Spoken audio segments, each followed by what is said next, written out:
Puji Tuhan, selamat malam Bapak Ibu Saudara semuanya. Selamat berjumpa kembali malam hari ini dalam online discipleship revival total ministry. Malam hari ini kita akan kembali bersama-sama akan belajar firman Tuhan.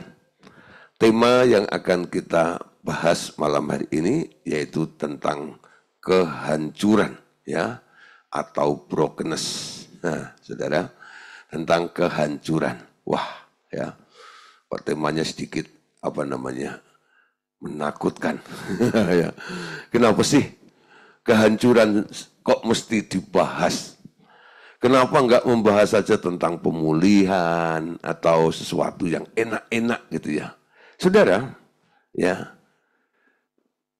brokenness atau kehancuran, ya, itu merupakan salah satu cara yang Tuhan gunakan atau pakai untuk mengubah setiap kehidupan kita. Itu jalan terakhirnya. Ya, ada orang bilang begini, kadang-kadang ya untuk menegur seseorang, Tuhan pertama kali cukup berbisik dengan orang itu. Kalau dia cukup peka dan merespon, orang itu bertobat, ya sudah, bisikannya membuat orang itu bertobat, berbalik kepada Tuhan. Tapi kalau dibisikin, ya, dia tetap aja jalan celonong terus. Lalu Tuhan sedikit teriak nih, hei, ya, nah diteriakin pun gitu ya, masih nyelonong seperti itu. Nah, akhirnya langkah terakhir yang dipakai oleh Tuhan untuk membuat orang itu, ya, bisa balik kepada Tuhan atau tidak, itu solusi terakhirnya atau cara terakhirnya adalah dengan diizinkan, ya, orang itu mengalami brokenness atau kehancuran. Nah, di sini bukan berarti Tuhan yang menghancurkan orang itu. Kenapa? Karena Alkitab bilang, segala yang baik, segala yang benar, segala yang mulia, segala yang indah, itu datangnya dari Bapa yang kekal, itu tidak ada perubahan. Artinya apa? Stok yang buruk itu nggak ada di dalam diri Bapa. Nah, kalau sampai terjadi hal-hal yang buruk dalam kehidupan kita, tapi atas seizin Bapa ini, nah di sini saudara, yang mengerjakan ya sesuatu yang buruk yang terjadi dalam kehidupan kita, itu bukan tangan Bapa, tapi ada black angel service atau malaikat kegelapan yang memang dia sengaja pengen merusak, menyengsarakan manusia. Nah, saudara, kenapa dia bisa intervensi? Kenapa dia bisa masuk? Ada celahnya. Ketika engkau marah, ketika engkau nggak bisa mengampuni, ketika engkau jengkel dan sebagainya, itu pijakan bagi dia untuk menyerang Anda dan sampai akhirnya Anda bisa jatuh dan menderita. Nah, dalam kondisi seperti itu, mata Allah melihat keadaan Anda. Nah, di sini Allah belum melepas Anda. Dia masih ikut cawe-cawe. Allah turut bekerja dalam segala perkara untuk mendatangkan kebaikan. Dalam kondisi yang seperti itu pun, mata Allah masih memperhatikan Anda. Amin. Nah, saudara, kenapa bisa seperti itu? Saudara, Paulus mengatakan begini, ya, di dalam diri manusia ini, ada yang namanya manusia lahiriah. Dan ada yang namanya manusia batiniah. Nah, Paulus pernah mengatakan dalam satu firman, dalam yang ditulis oleh Paulus, meskipun ya, manusia lahiriah kami semakin merosot, namun manusia batiniah kami diperbaharui dari sehari ke sehari. Jadi pembaruan yang terjadi ya atas manusia batiniah itu kadang-kadang harus mengorbankan manusia lahiriahnya. Ya. Nah, sekali lagi ini adalah cara Tuhan yang terakhir ya. Tapi kalau kita dibisikin, ditegur oleh Tuhan, langsung mau berbalik, ya nggak sampai ngalami seperti itu. Karena salam daripada Tuhan, keinginan daripada Allah atas kehidupan kita, kita ini seharusnya mengalami keadaan baik-baik saja, baik tubuh, jiwa, dan roh kita. Amin. Dalam keadaan baik-baik.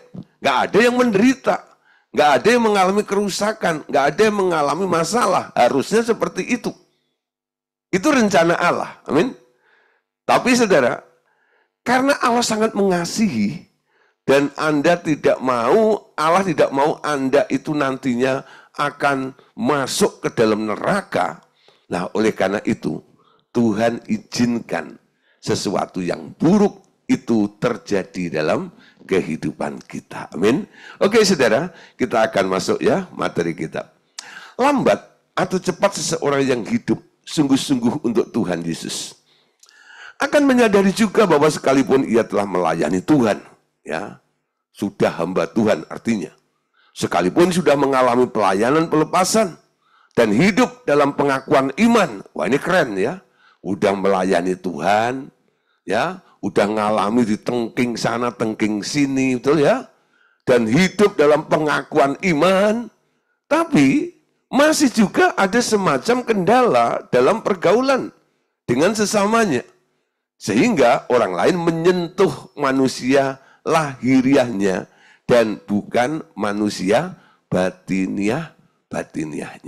Nah saudara, Anda kadang-kadang melihat ya, mungkin Anda juga sedikit bingung. Dan beberapa orang bertanya kepada saya, Pak Gideon, kenapa ya? Saya melihat ada hamba Tuhan begitu luar biasa, khotbahnya bagus, ya, urapannya luar biasa, ya. Nah, pokoknya penampilan di panggung itu tanpa cacat, saudara. Pengakuan iman luar biasa, ya, pengetahuan firman-Nya juga dalam seperti itu. Nah, tapi, ya, kalau saya bergaul dengan dia, ya, kok omongannya kadang-kadang itu kayak paku yang nancep gitu loh. Pedis. Ya. Kadang-kadang kenapa dia sinis? Kadang-kadang kenapa dia nggak care dan sebagainya. Padahal kalau khotbah teorinya luar biasa. Tapi dalam mengaplikasikan dalam kehidupan ini tidak sesuai dengan apa yang dikhotbahkan. Dan itu banyak yang akhirnya menjadi batu sandungan. Lalu ada istilah gajah diblangkoni, iso kojah, ora iso ngelakoni. Nah itu bahasa rohnya. Bisa ngomong tapi nggak bisa melakukannya. Nah saudara, kenapa? Ada orang-orang yang manusia batiniahnya itu begitu bagus ya. Tapi manusia lahiriahnya itu kadang-kadang gampang tersinggung dan sebagainya. Nah ini terjadi ya. Nah saudara, sekarang kita mau lihat di sini. Bahwa manusia batiniah itu bersifat rohani. Dan manusia lahiriah bersifat daging. Tabiat daging masih seringkali atau sesekali muncul juga keluar. Nah, di sini Tuhan hendak memakai orang percaya yang manusia batiniahnya telah terlepas untuk menjamah orang lain dan menghasilkan buah yang lebat. Ya, nah, bagaimana caranya? Bila seseorang menjamah manusia jasmaniah Anda, mereka mungkin terpesona dan terkagum-kagum akan kepandaian, bakat, kefasihan Anda berbicara. Tapi bila orang menjamah manusia rohaniah Anda, mereka akan peroleh hidup yang memulihkan, mengubah, dan menumbuhkan roh mereka. Untuk memasuki hidup dalam pimpinan Roh Kudus yang sebenar-benarnya, seseorang harus mengalami proses kehancuran seperti ini. Dengan demikian, Roh Kudus akan bebas memimpin Anda kemana Ia mau. Yuk kita buka satu ayat lebih dahulu dari 2 Korintus. 2 Korintus pasal 4, ayat yang ke-16. Kita baca sama-sama ya. 2 Korintus pasal 4, ayat 16. Sebab itu kami tidak tawar hati, tetapi meskipun manusia lahiriah kami semakin merosot, namun manusia batiniah kami dibaharui dari sehari ke sehari. Nah, saudara, Anda lihat ya, ayat ini tadi yang sudah saya kutip di atas. Kami tidak tawar hati. Ya, apa artinya tawar hati? Bisa kecewa, bisa marah, bisa jengkel sendiri melihat keadaan seperti ini.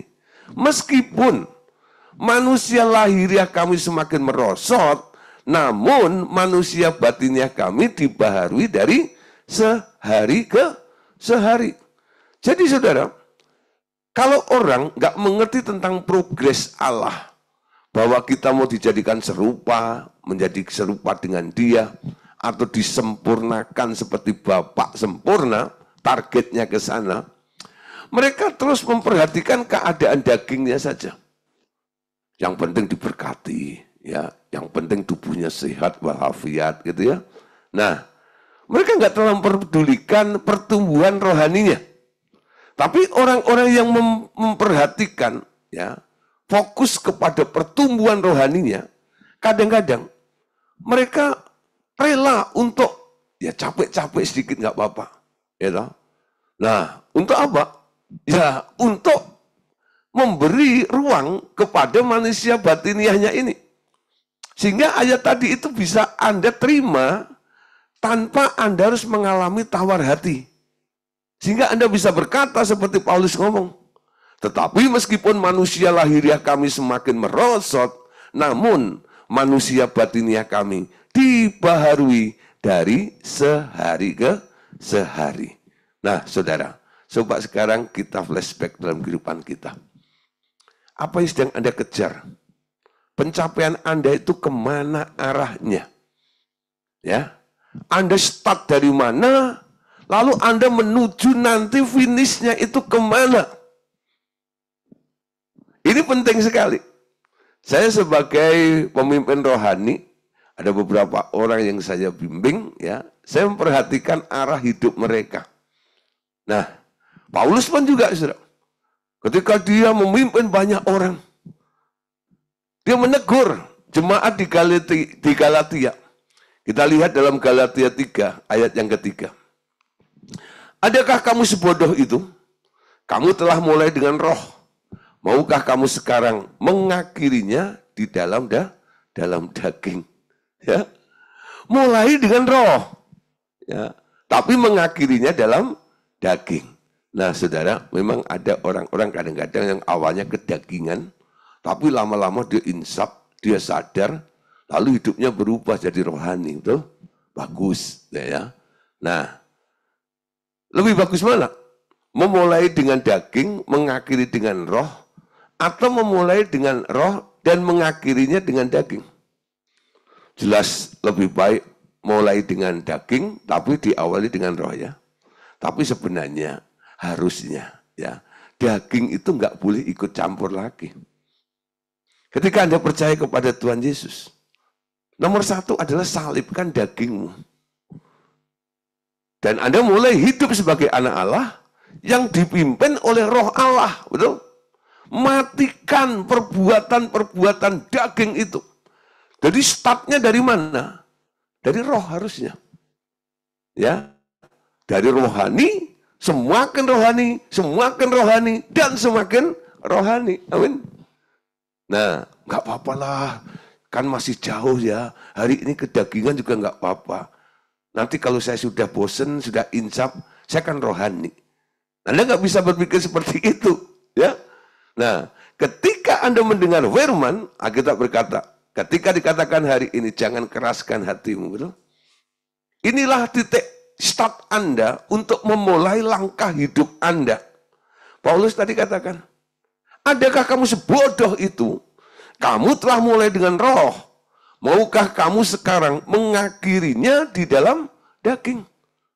Orang-orang yang mengalami kelahiran baru di dalam Tuhan, biasanya mereka kayak hidup di dalam angin, ya. Yesus sendiri bilang kepada Nikodemus, orang-orang yang lahir dari Allah itu seperti angin. Bertiup kemana, nggak ada orang yang ngerti dan sebagainya. Kayak terbang sih, ya. Nggak ada yang bisa merintangi seperti itu. Sehingga mereka bisa nyanyi happy ya, happy ye, ya. Saya senang jadi anak Allah. Siang jadi kenangan, malam jadi impian. Cintaku semakin mendalam dengan Tuhan.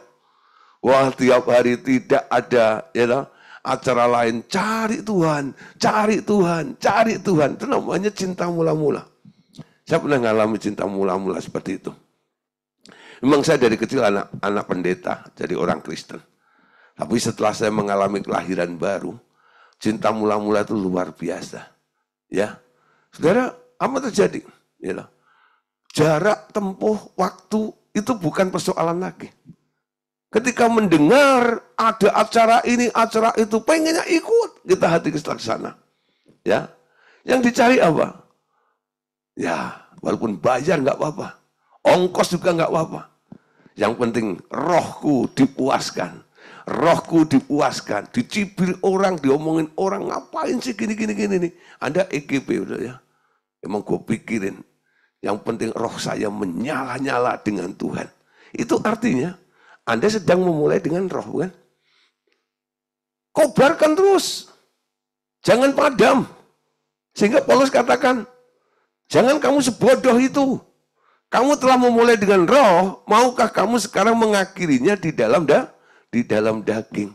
Nah, kadang-kadang kita sebagai orang percaya kurang konsisten, betul ya. Konsisten itu perlu. Nah, staminanya itu kalau perlu tuh ya, grafiknya itu naik terus. Naik, kalau toh ada turunnya, bentar, cepat naik lagi. Ya.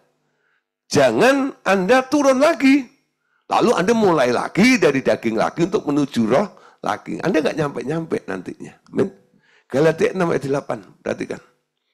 Sebab barang siapa menabur dalam dagingnya, ia akan menuai kebinasaan dari dagingnya. Tetapi barang siapa menabur dalam roh, ia akan menuai hidup yang kekal dari roh itu. Semua apa yang kita kerjakan, semua akan ada dampaknya. Ada hasilnya. Apa yang Anda tabur, itulah yang akan Anda tuai. Menabur kedagingan atau menabur dalam daging akan menuai kebinasaan dari dagingnya itu. Tapi barang siapa menabur dalam roh, ia akan menuai hidup yang kekal dari roh itu. Kenapa, saudara? Orang yang menabur dalam daging akan menuai kebinasaan. Galatia 5 ayat 19-21 dikatakan tentang perbuatan daging yang membawa orang itu nantinya akan menuju kepada kebinasaan. Nah, Galatia 5, 19-21 dikatakan perbuatan daging telah nyata, yaitu percabulan, kecemaran, hawa nafsu, penyembahan berhala, sihir, perseteruan, perselisihan, iri hati, amarah, kepentingan diri sendiri, percideraan, roh pemecah, kedengkian, kemabukan, pesta pora, dan sebagainya. Terhadap semuanya itu kuperingatkan kamu, seperti yang telah kubuat dahulu, bahwa barang siapa melakukan hal-hal yang demikian, ia tidak akan mendapat bagian dalam kerajaan Allah. Kalau nggak dapat bagian dalam kerajaan Allah, kemana ujungnya nanti? Pasti bukan kerajaan Allah, bukan? Nah, lawan kerajaan Allah adalah kerajaan si iblis. Perbuatan daging itu telah nyata. Kalau saya sebut seperti ini nggak usah dijelaskan. Bapak Ibu Saudara sudah ngerti apa itu cabul, apa itu hidup dalam kecemaran, apa itu namanya hawa nafsu, apa itu namanya penyembahan berhala, sihir, percideraan, roh pemecah, kedengkian, pesta pora. Anda sudah ngerti semuanya, betul? Nah, dalam pelajaran tersendiri mungkin akan dikupas. Tapi paling tidak, saudara, Anda mulai tahu yang dimaksud oleh Paulus bodoh memulai ya dengan roh mengakhiri dalam daging ya, hidup dalam kedagingan terus menabur dalam daging menuai kebinasaan. Ternyata adalah perbuatan-perbuatan seperti yang dinyatakan oleh firman tadi. Karena Alkitab bilang perbuatan daging telah nyata. Ini loh, yang namanya daging tuh ini. Jadi Anda nggak perlu datang ke saya, lalu nanya, Pak Gideon, saya ini kedagingan atau enggak ya? Saya kalau ditanya begitu, saya yang bingung, bukan? Kenapa? Yang lakuin kan Anda. Apalagi saya nggak pernah ketemu dengan Anda tiap hari, betul? Tahu-tahu Anda datang unyu-unyu, datang ke sekretariat, lalu cari, ya Pak Gideon. Menurut Pak Gideon, saya ini kedagingan atau tidak? Ya sini-sini, ditimbang dulu gitu. Itu bukan daging. Kalau yang badannya gemuk gitu. Bukan itu. Kalau yang kurus waktu ketulangan nanti namanya, bukan kedagingan kan. Nah, jadi perbuatannya yang tahu siapa? Orang-orang sekitar Anda. Betul? Komentarnya apa tentang Anda? Anda itu dinilai sebagai orang jahat atau orang baik. Ketika orang menilai Anda sebagai orang baik, artinya Anda tidak sedang kedagingan. Tapi kalau orang mulai resah, gelisah dengan kehadiran Anda, jengkel, marah dengan Anda, nah, jangan-jangan Anda sedang kedagingan. Amin. Nah, paling saya cuma nanya, gimana lingkungan Anda? Nyaman nggak dengan Anda? Nah, apa saja yang sering Anda lakukan? Saya interogasi. Lalu dia mulai cerita pengalamannya. Lalu saya hanya merumuskan. Oh, kalau kondisimu seperti itu, seperti apa yang kamu ceritakan, ya kamu jelas kedagingan. Sebenarnya nggak usah datang ke saya, Anda tahu, betul ya? Kenapa? Namanya perbuatan daging itu telah nyata. Percabulan, kecemaran, hawa nafsu, dan sebagainya. Amin. Jadi kalau saya tanya, tahu nggak apa sih perbuatan daging? Anda pasti bisa jawab. Amin. Tahukah Anda kedagingan? Kalau Anda nggak melakukan hal seperti ini, ya Anda nggak sedang kedagingan. Nah sebelumnya ya, itu nanti Anda lihat juga, setelah ini kan ada namanya buah roh. Itu lawannya. Ada kasih, sukacita, damai sejahtera, dan sebagainya. Itu merupakan manifestasi dari orang-orang yang hidupnya dipimpin oleh roh. Amin. Nah, saudara, perkara daging, hidup dalam daging, itu akan menjadi penghalang. Penghalang apa? Penghalang pertumbuhan rohani seseorang. Ya, contoh, kesombongan, keras hati, mudah tersinggung, adalah hal-hal yang kita tahu jelas tidak baik dan tak dapat dibenarkan. Amin. Sombong, keras hati, ya, auban, mudah tersinggung, ya, baperan istilahnya, ya. Nah, namun kadang-kadang pikiran-pikiran baik yang Anda anggap itu sebuah kebaikan atau merupakan mungkin gagasan positif atau bakat-bakat dan kemampuan lahiriah lain yang nampaknya positif, tapi berasal dari daging juga menjadi penghalang keluarnya roh Anda. Nah, saudara ya, jadi kalau yang pertama tadi, itu pasti. Tapi kita nanti belajar. Apa yang kadang-kadang Anda lihat baik, pikiran-pikiran gagasan positif Anda atau bakat kemampuan lahir Anda, tapi kalau itu sumbernya dari daging, itu juga akan menjadi penghalang keluarnya manusia roh Anda. Ada lagi, saudara, kebanggaan akan nama baik.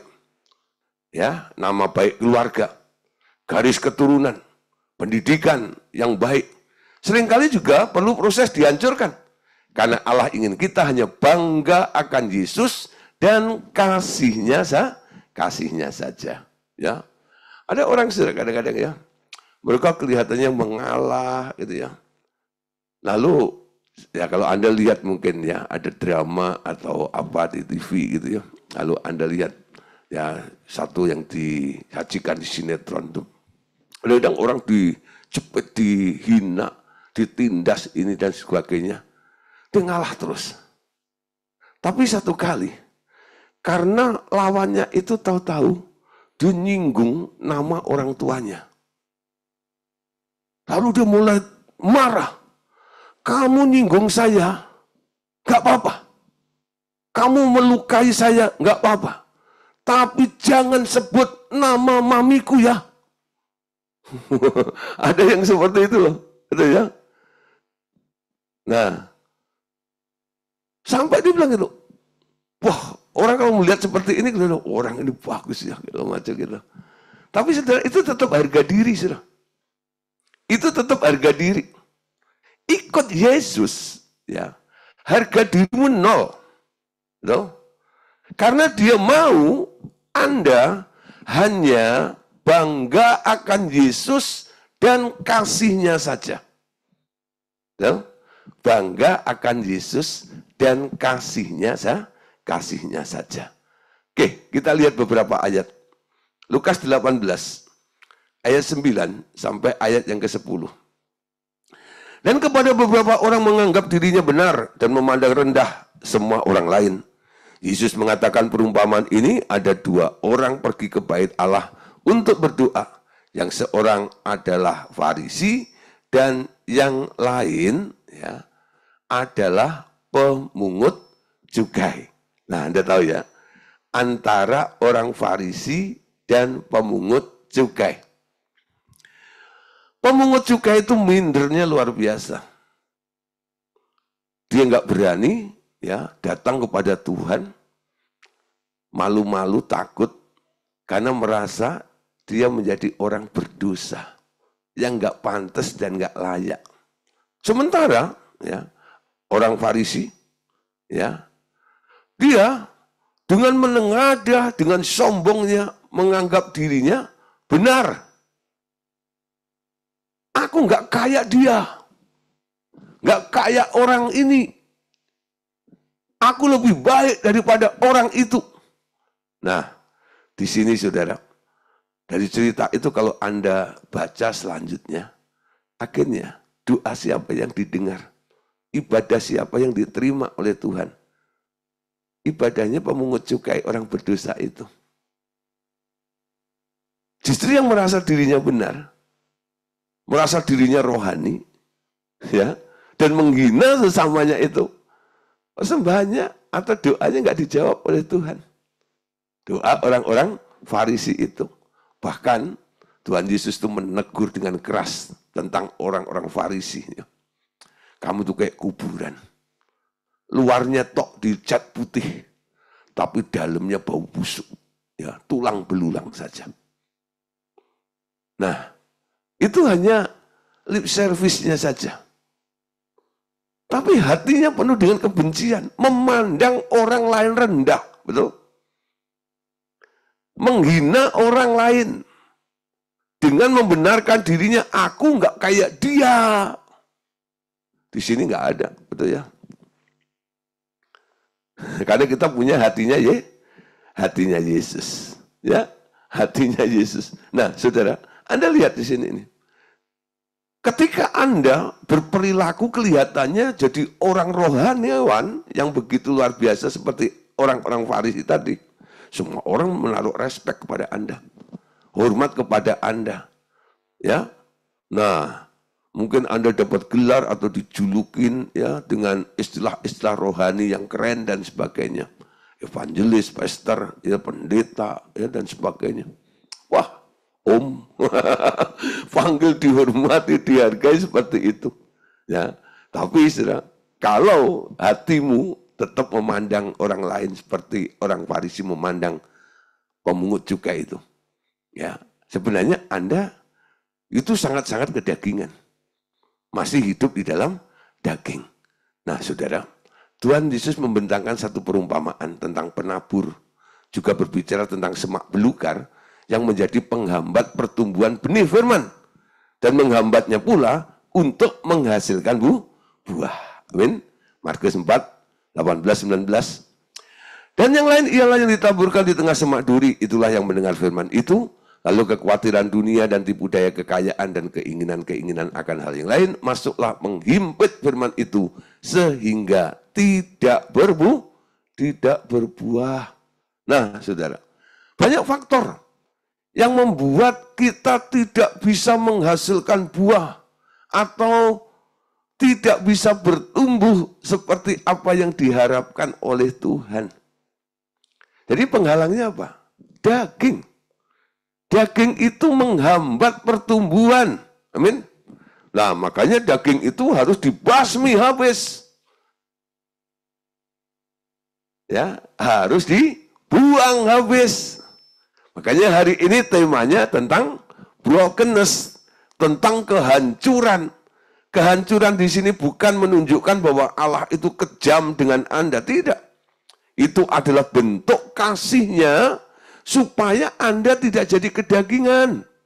Kalau Anda kedagingan nantinya ujung-ujungnya Anda nggak bertumbuh dan Orang yang melakukan perbuatan daging tadi dikatakan tidak mendapat bagian dalam kerajaan surga. Amin.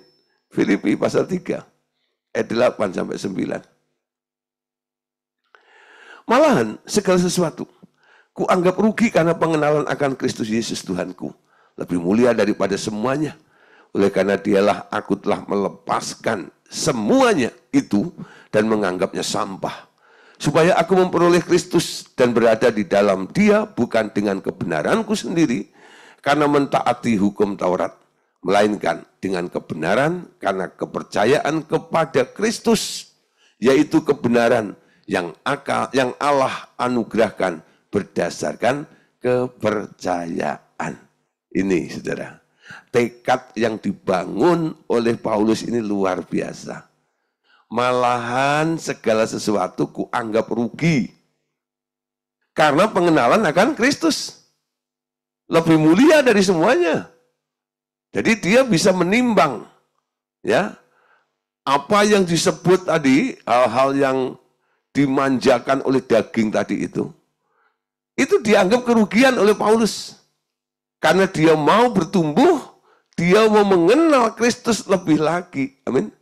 Sehingga dia mengangkat Kristus Yesus Tuhan itu lebih mulia daripada semuanya. Nah, oleh karena dialah aku telah melepaskan semuanya itu dan menganggapnya sampah supaya aku memperoleh Kristus dan berada di dalam Dia bukan dengan kebenaranku. Melepaskan semuanya dan menganggapnya sampah. Kalau Anda punya kesadaran seperti Paulus, Anda nggak perlu mengalami namanya brokenness. Tapi apa yang Anda anggap baik, ya, norma-norma mungkin yang ya pokoknya masih manusiawi lah seperti itu. Tapi itu menjadi suatu hal yang menghambat pertumbuhan Anda dan Allah mau Anda bertumbuh. Lah disinilah saudara, Allah mau melakukan pembersihan di dalam kehidupan kita ini. Walaupun Anda anggap baik pun, sama Tuhan diambil nantinya. Nah saudara, bicara tentang brokenness atau penghancuran, pasti ada prinsipnya, bukan? Nah, prinsip kehancuran. Seperti sebiji gandum, agar ia berbuah lebat, ia harus dikubur di tanah dan mengalami proses pecah kulit. Baru benih yang hidup di dalamnya tumbuh dan keluar menjadi tumbuhan yang produktif. Ya, seperti sebiji gandum agar berbuah lebat, ia harus dikubur di tanah dan mengalami proses pecah kulit. Nah, saudara. Nah, kalau di sini kan istilah gandum ya sedikit asing. Padi ya.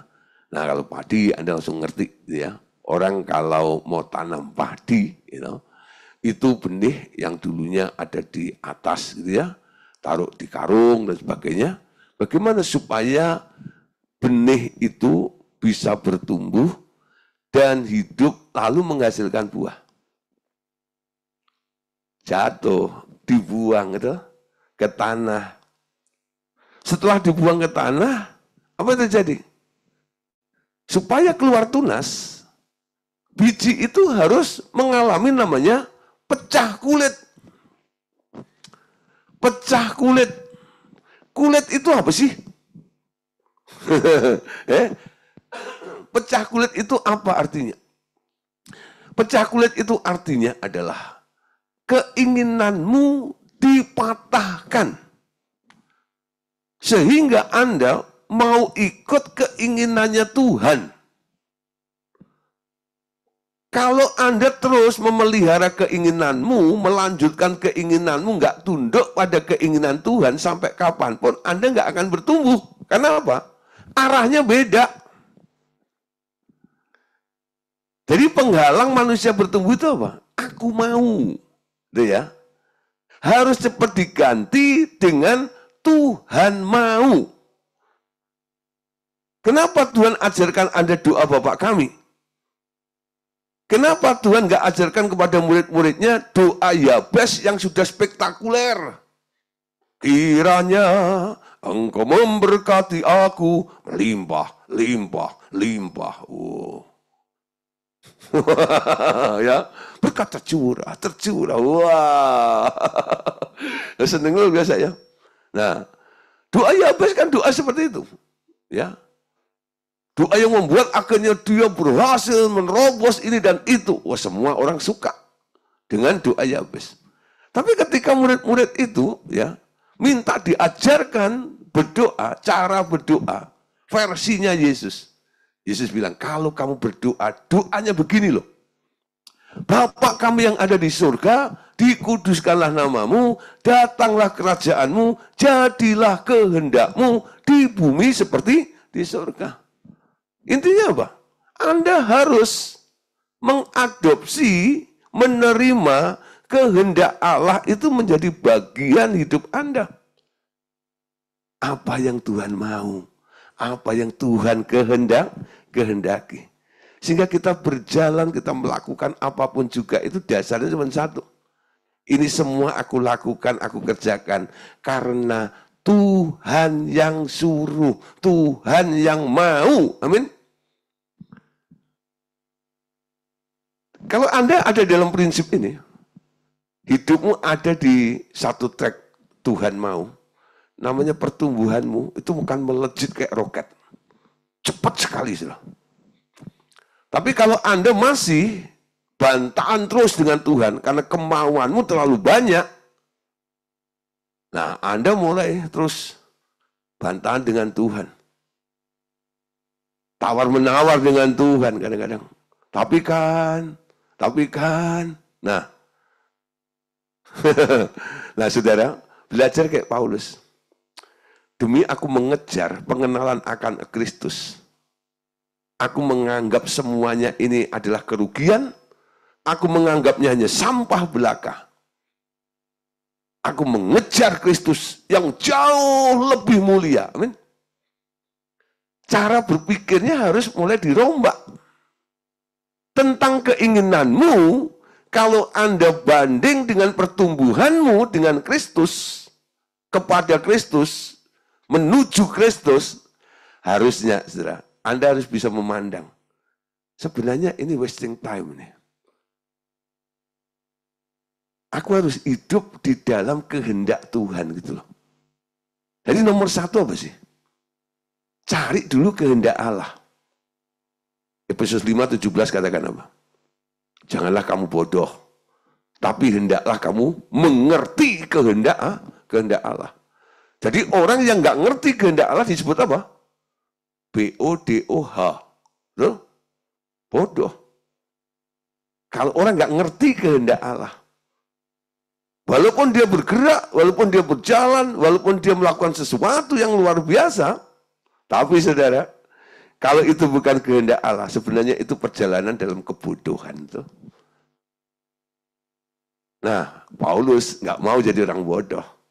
Makanya dia bilang, itu semua kerugian bagiku, dan itu hanya sampah yang akan aku buang untuk menemukan Kristus. Mencapai Kristus itu. Nah, persoalannya gini, rela nggak biji itu jatuh? Jatuh tuh nggak enak, betul? Jatuh itu nggak enak. Apalagi harus ngalami pecah kulit. Udah jatuh, lalu harus ngerti stop tentang keinginan kita, dan kita mulai tunduk kepada Allah. Amin. Yohanes 12 ayat 24-25. Aku berkata kepadamu, sesungguhnya jikalau biji gandum tidak jatuh ke dalam tanah dan mati, betul? Orang mati itu sudah nggak pengen apa-apa, amin. Ia tetap satu biji saja, tetapi jika ia mati, ia akan menghasilkan banyak buah. Barang siapa mencintai nyawanya, ia akan kehilangan nyawanya. Tetapi barang siapa tidak mencintai nyawanya di dunia ini, ia akan memeliharanya untuk hidup yang kekal. Nah, saudara, apa artinya mencintai nyawa? Apa itu nyawa? Nah, nyawa itu apa sih? Nyawa bukan jiwa. Banyak orang kadang-kadang menyamakan nyawa dengan jiwa. Beda. Memang secara umum manusia itu ya terdiri dari roh, jiwa, dan tubuh, betul? Tapi tentang nyawa itu nggak pernah dijelaskan. Harusnya nyawa itu juga bagian dari manusia itu. Dalam menjelaskan tentang kondisi manusia ini sebenarnya ada 4 menurut saya ya. Roh, jiwa, tubuh, dan nyawa. Nyawa ada di mana? Kita bilang nyawa itu ada di dalam darah. Selama darah itu mengalir di tubuh Anda, nyawamu ada di situ. Ketika darahmu berhenti, nyawanya stop. Orang yang kehilangan nyawanya disebut is dead, mati. Amin. Jadi orang mati itu bukan kehilangan jiwa. Mati itu artinya nyawanya berhenti. Karena darahnya berhenti mengalir. Sehingga nyawanya berhenti. Berhenti apa? Berhenti bikin progres. Bikin program. Nah, kalau bicara tentang program, progres itu identik dengan keinginan. Amin. Sama nggak? Sama. Jadi keinginan itu ada di mana? Di nyawa. Kalau Alkitab bilang, barang siapa ya tadi tidak mencintai nyawanya di dunia ini, ia akan memeliharanya untuk hidup yang kekal. Tapi barang siapa mencintai nyawanya, ia akan kehilangan nyawanya. Mencintai nyawanya. Nyawa, di dalam nyawa ada progres, ada keinginan. Kalau Anda masih sayang dengan keinginan-keinginanmu sendiri, Anda akan kehilangan nyawa. Apa itu nyawa yang kedua? Keinginan Tuhan atas hidup Anda. Sebenarnya mencari kehendak Allah, hidup dalam kehendak Allah itu nggak terlalu sulit, saudara. Kalau Anda mau berhenti mengingini sesuatu, lalu Anda katakan, yang kuingini engkau saja, tinggal dalam kehendak rencanamu. Waduh. Pokoknya Tuhan, meskipun dagingku dan batinku habis lenyap. Keren lagunya. Engkau tetap Allah untuk selama-lamanya. Amin. Waduh. Pak, pelajaran ini berat. Lebih berat mana? Anda masuk neraka atau dengar pengajaran ini? Ini penting. Saya pun yang mengajar, yang memberitakan seperti ini. Sebenarnya saya lebih enak ngomong tentang berkat. Tentang janji-janji Tuhan. Tentang kesembuhan. Bicara tentang brokenness itu, saudara. Ya, itu juga kadang-kadang, wah, apalagi lihat wajah-wajah mulai memelas gitu, rasanya tuh, aduh kasihan juga ya. Dicuci habis.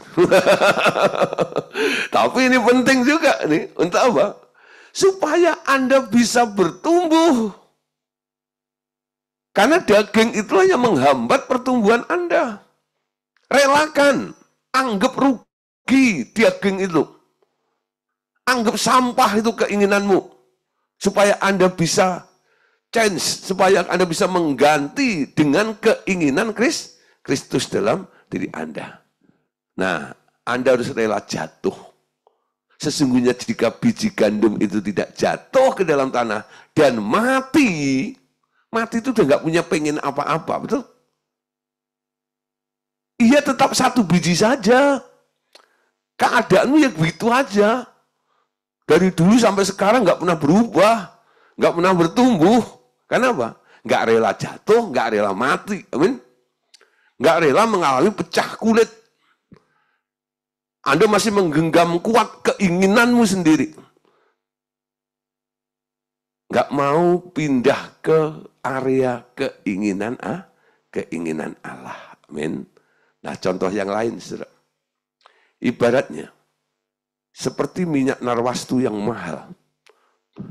Ia tak berfungsi selama disimpan dalam buli-buli pualam yang mahal. Leher buli-buli itu harus dipecahkan agar minyaknya keluar dan bermanfaat bagi Yesus. Nah, Seperti minyak narwastu. Minyak itu baunya harum, saudara. Tapi selama ada di dalam botol itu, nggak ada orang yang mencium aroma wanginya minyak itu, betul? Harumnya minyak itu. Kenapa? Karena terhalang oleh botol itu. Gimana supaya bau harum itu bisa keluar, semerbak, dan dinikmati oleh orang-orang sekitarnya? Botolnya harus dipecah. Amin. Botolnya harus dipecah. Nah, saudara, terjadi namanya brokenness. Ada yang dihancurkan. Leher buli-buli itu harus dipecahkan. Nah, supaya apa? Supaya hidupmu bisa berguna bagi Kristus. Ada contoh, saudara. Dalam Markus 14 ayat yang ketiga.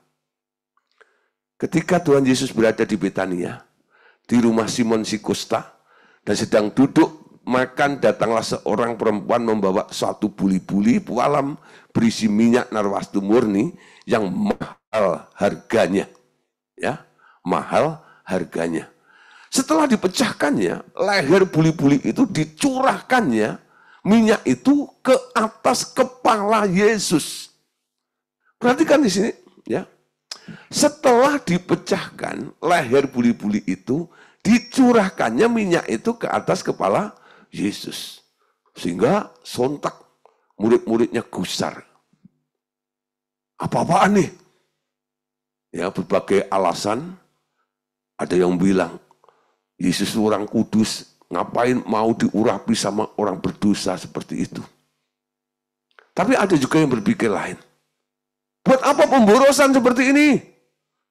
Itu kalau dijual, duitnya kan banyak. Kan bisa kita bagi-bagikan kepada orang-orang miskin. Lalu Yesus bilang, orang miskin selalu ada padamu. Tapi aku nggak ada di hatimu. Kelihatannya, saudara, orang peduli dengan sesamanya. Tuh. Ketika ada orang yang menaruh hidupnya untuk Yesus, orang protes. Ketika Anda mau bertumbuh ke arah Kristus, banyak orang kadang-kadang nggak suka. Gitu. Komennya macam-macam. Pemborosan kah?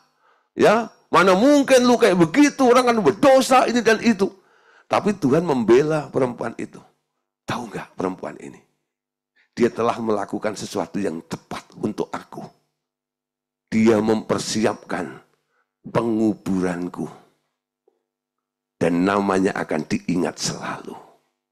Wow, luar biasa. Artinya apa? Forever and ever. Selamanya kekal. Memperoleh suatu kekekalan. Tuhan jamin. Kalau apa yang kita lakukan, apa yang kita kerjakan tepat seperti apa yang Tuhan inginkan, nilainya nggak pernah berubah. Seperti perempuan ini. Dia ngomong sama murid-muridnya. Tentang perempuan ini namanya selalu akan diingat. Ketika orang menyebut diriku, nama perempuan itu, karena dia telah melakukan sesuatu yang tepat. Sementara yang lain berpikir tentang untung rugi ini dan itu. Tapi perempuan ini tahu. Dilakukan semuanya itu. Amin. Dia pecahkan itu. Leher buli-buli dituang ke Yesus. Apa yang terjadi, saudara? Bau semerbak wangi itu memenuhi ruangan itu. Wah, luar biasa. Kapan hidupmu seperti minyak narwastu yang tercurah mengurapi Yesus? Nah, ini pertanyaannya. Kapan hidupmu ya menjadi minyak narwastu yang mengurapi Yesus sehingga bau harum itu luar biasa? Seperti itu. Pak, aku nggak punya duit untuk beli itu. Bukan, saudara. Sebenarnya ada sesuatu yang ada di dalam dirimu yang nggak bisa keluar. Karena apa? Karena botol harus dipecahkan. Kadang-kadang hidup kita harus mengalami namanya brokenness, baru kita ngerti untuk cari Tuhan. Ada orang yang bangga dengan karirnya. Ada orang yang bangga dengan hobinya. Ada orang yang bangga dengan ini dan itu semuanya itu. Itu botol namanya. Kadang-kadang Tuhan harus bilang, pecahkan itu semuanya. Supaya arahmu tepat. Minyak itu harus mengalir untukku. Lalu semua orang bisa melihat dan mencium bau harum yang luar biasa itu. Amin. Ini pelajaran dalam, saudara. Kenapa? Ini merupakan langkah akhir untuk Tuhan menarik Anda. Sebenarnya ada jalan-jalan yang lebih mudah. Tapi karena Anda bebal, nggak mau nurut-nurut terus, akhirnya Tuhan pakai jalan terakhir. Namanya brokenness. Sampai Anda bilang, Tuhan, botol ini harus aku pecah. Anda berkata, Tuhan, aku kapok. Aku mau ini, aku mau balik, mau ikut Engkau Tuhan. Ada banyak contoh, saudara. Orang yang dulunya sombongnya luar biasa. Walaupun dia juga kelihatannya sosial, membantu gereja, ini dan itu dan sebagainya. Tapi satu hari, Tuhan izinkan dia sampai habis-habisan. Dari rumahnya gedung, ya, punya berapa rumah, ya, villa dan sebagainya.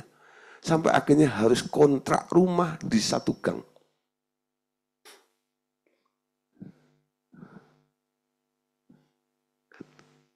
Ketika dia minta didoain, dia nggak mau ketahuan rumahnya di gang itu. Dia janjian ketemu, ya, kan dia nggak punya kendaraan lagi, dia mau ketemu di mana, nanti ketemu di sini, ya. Itu dia keluar gang itu. Oke, ketemu di tempat, ngobrol-ngobrol, akhirnya, ya sekarang ngerti, dia sedang diproses oleh Tuhan. Jangan melawan, ikut maunya Tuhan. Minta ampun kalau ada yang salah, dan sebagainya. Dipulihkan. Waktu itu saya temenin Pak Andreas, melayanin orang itu. Lalu Pak Andreas beresin, doain. Akhirnya pulih, saudara. Keluar gang, saudara. Keluar gang, saudara, ya. Nah, masuk real estate kembali, ya. Nah, setelah masuk real estate, dia jadi kaya lagi, jadi pengusaha lagi. Beda, saudara, sikapnya.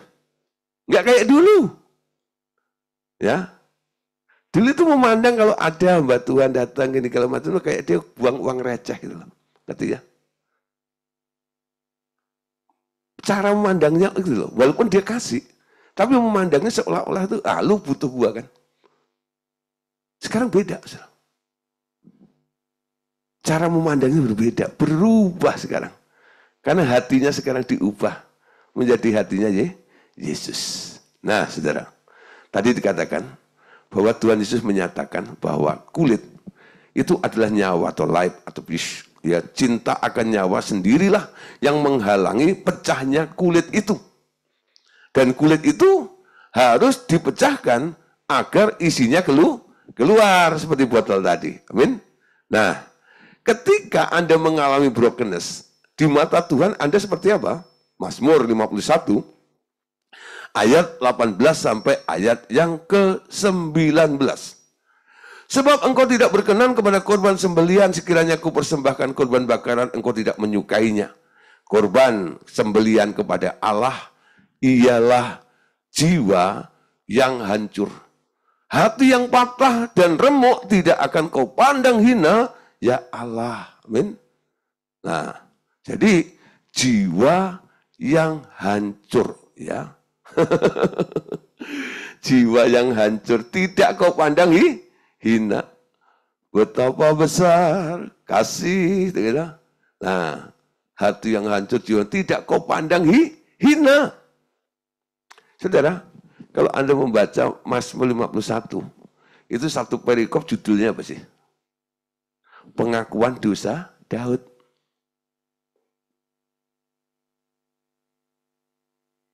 Pengakuan dosa Daud. Kapan dia jatuh dalam dosa? Ketika dia sudah jadi raja. Semua perang, dia tinggal di rumah, lalu naik ke Sotoh. Ketika dia ada di soto itu, lalu dia lihat ada perempuan mandi. Lalu terjadilah perzinahan itu dengan Batseba. Ditegur sama Nabi Nathan.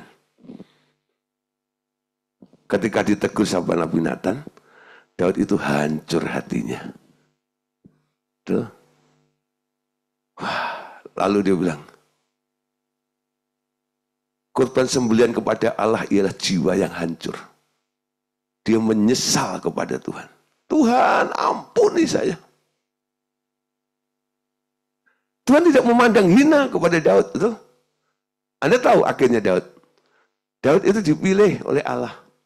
Kerajaanmu akan tetap untuk selama-lamanya. Dan dari keturunan Daud itu akhirnya melahirkan Yesus. Betul? Dipilih seperti itu. Daud yang mana? Daud yang pernah jatuh dalam dosa ini. Kenapa dia jatuh? Karena dia mulai sombong. Ketika dia jatuh, dia tahu. Dia harus terus mengandalkan Tuhan.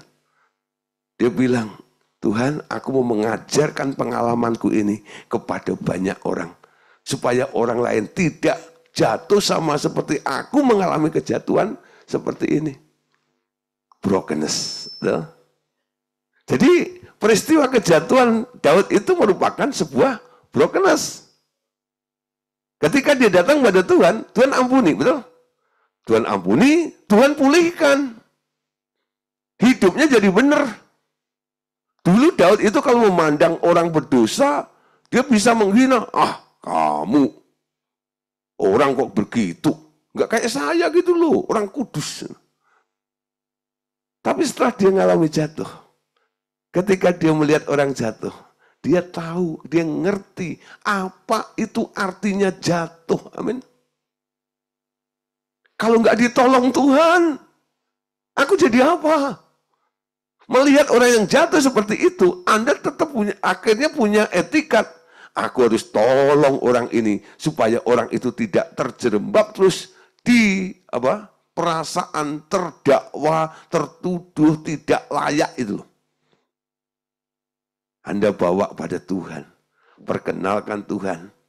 Tuhan yang tidak memandang hina, jiwa yang hancur, hati yang patah, dan remuk, tidak dipandang hina oleh Allah. Amin. Malah dia mau pakai situasi itu untuk menginsapkan Anda, untuk menyadarkan Anda. Jadi ketika Anda mengalami kejatuhan, lalu Anda datang minta ampun sama Tuhan. Tuhan tanya apa? Yang pertama, enak? Enak jatuh? Oh, enggak enak. Gitu. Kapok? Iya kapok. Nah, kapan Anda bisa berpikir dan ngomong kapok itu kapan? Kalau Anda sudah jatuh bertubi-tubi tapi nggak kapok-kapok, nah itu baru nih. Ini manusia tuh baja ini. Ya, banting-banting terus begitu. Harusnya manusia itu sekali jatuh, ya, lalu ditolong oleh Tuhan, dia harus belajar dari kejatuhannya tadi itu. Amin. Nah, oke. Kadang-kadang Allah memakai segala situasi. Untuk apa? Untuk kita masuk ke dalam brokenness itu. Tak ada sesuatu di dunia ini yang terlepas dari pengetahuan dan campur tangan Allah. Ia memakai segala situasi dan keadaan untuk menyempurnakan orang-orang percaya. Bahkan Tuhan Yesus juga disempurnakan dalam ketaatan melalui penderitaan di dunia ini. Nah, Roh Kudus akan mengerjakan Anda sampai tuntas.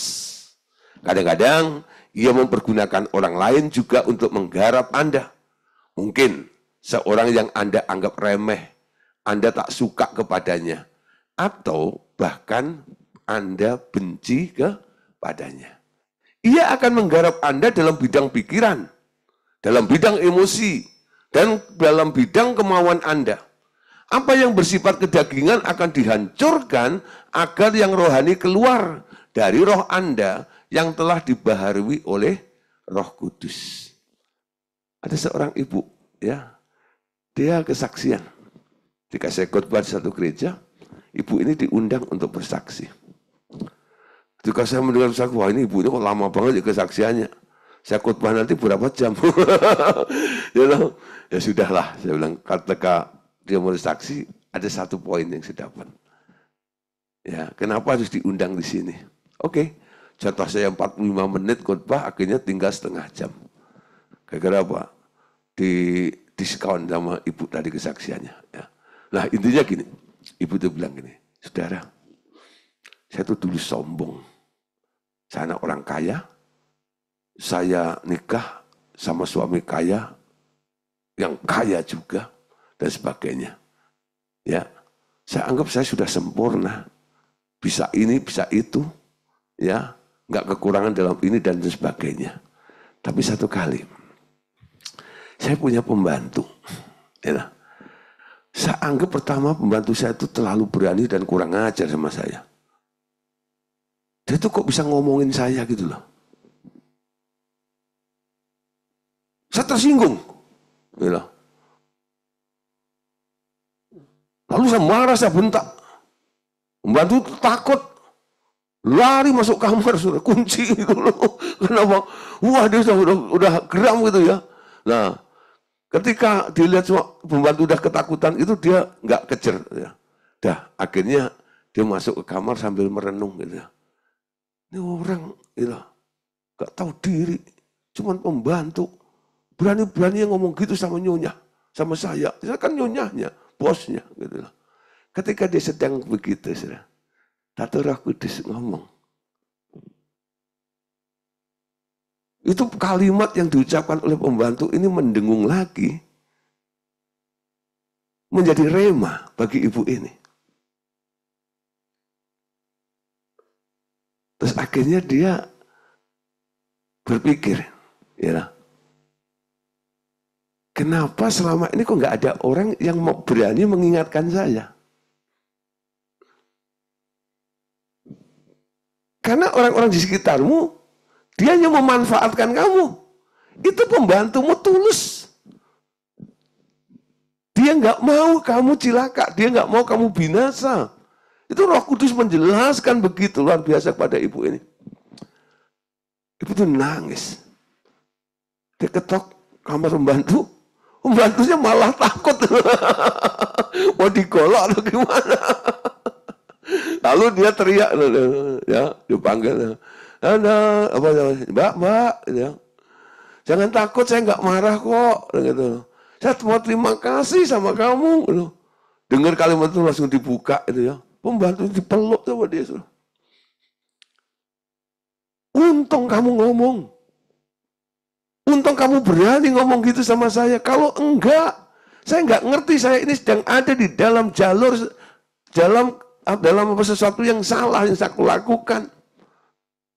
Nah, saudara, ingat ya, Naaman bertobat. Itu gara-gara siapa? Bukan kopral, bukan angkatan-angkatan perang yang di sekitarnya, bukan?